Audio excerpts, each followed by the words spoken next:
1928 भारत एक ऐसा देश जो अपनी आज़ादी के लिए एकजुट होकर लड़ रहा था और दूसरी तरफ अंग्रेज़ी हुकूमत सभी स्वतंत्रता सेनानियों को उम्र कैद और फांसी की सज़ा सुना रही थी। ये वो वक्त था जब हिंदुस्तान अपनी पूरी जोर से अंग्रेज़ी हुकूमत के खिलाफ एकजुट होकर इनकलाब के नारे लगा रहा था।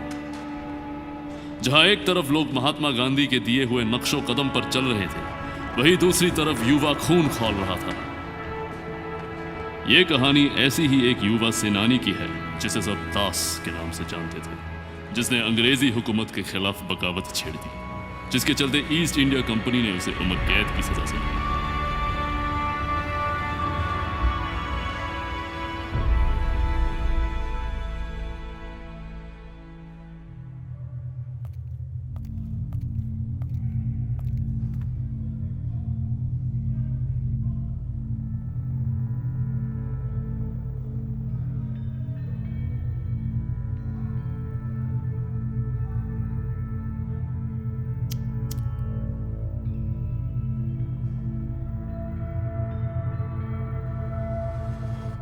दास, क्या जरूरत थी ये सब करने की? तुम्हारा पूरा परिवार वहां दुखी है और उम्र ही क्या है तुम्हारी, फांसी की सजा मिली है तुम्हें। इस उम्र में क्या जरूरत थी ये सब करने की? ये ज़रूरी नहीं कि मेरी उम्र क्या है, ज़रूरी ये है कि मेरी सोच क्या है। हम सब ने एक सपना देखा है, आज़ादी का। उस सपने के लिए तो काफ़ी छोटी सज़ा है। मैं कोशिश करूंगा कि तुम्हारी सजा कम करवा सकूं। तब तक अगर मैं कुछ मदद कर सकूं तो बताओ।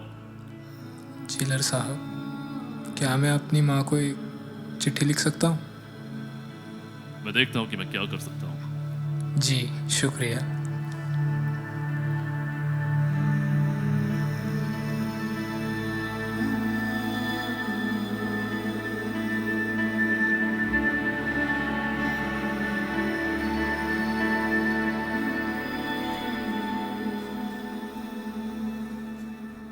माँ, मुझे जेल में आज सप्ताह गुजर चुका है।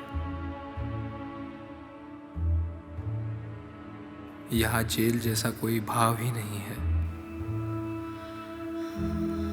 जेल से बाहर देखता हूँ तो दूर दूर तक हरे खेत नजर आते हैं, मानो जैसे अपने ही ग्राम में हो। बचपन की तरह खेतों में नंगे पैर दौड़ जाने का मन करता है।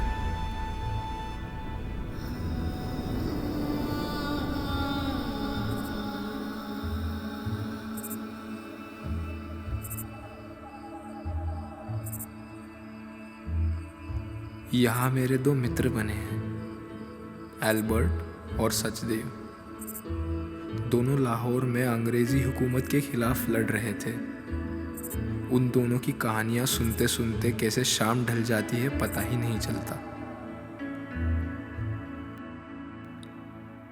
यहाँ रात होते ही मानो एक सन्नाटा सा छा जाता है और जेलर साहब के दफ्तर से रेडियो चलने की आवाज़ आती है, मानो जैसे कोई दूर से लोरिया सुना रहा हो। जाड़े के मौसम में एक सर्द सी हवा छाने लगती है। ऐसी सुकून भरी नींद आती है जैसे घर के बरामदे में आती थी। जेल में पूरा समय बाकी कैदियों से बात करने में ही गुजर जाता है।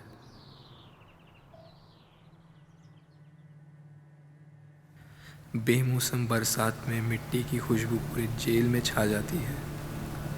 लगता है जैसे आज़ादी का संदेशा लाई हो।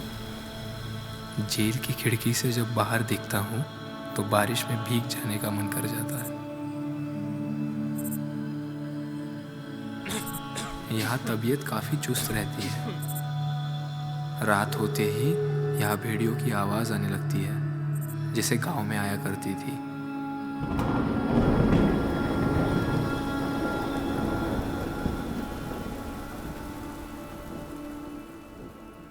रात के गहरे अंधेरे में खेत पूरा जुगनुओं से भर जाता है। अब शायद कुछ दिनों तक चिट्ठियाँ नहीं लिख पाऊंगा। बाबा से कहना मेरे रूम को अपना स्टडी बना ले। आशा करता हूँ कि अब हम जल्द ही आज़ाद कहलाएंगे। अपना ख्याल रखना, तुम्हारा बेटा शुभोदीप दास।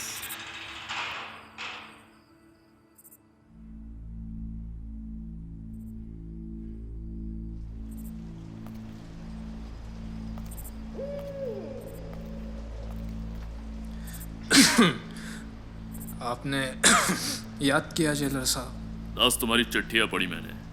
इन हालात में रहकर भी कैसे सोच सकते हो ये सब? मेरी उम्र गुजर गई यहाँ काम करते करते। आज तक मैंने तुम्हारे जैसा आजाद कैदी कभी नहीं देखा।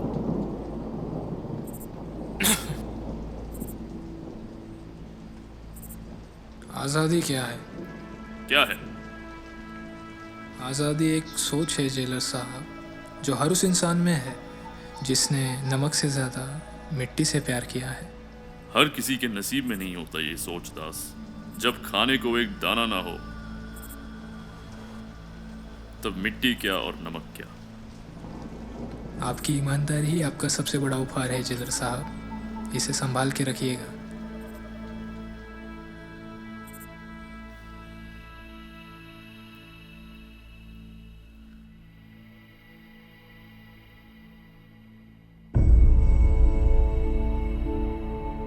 आजादी की इसी सोच को लेकर ना जाने ऐसे कितने ही दास निकल पड़े थे अपने देश को आजाद करने।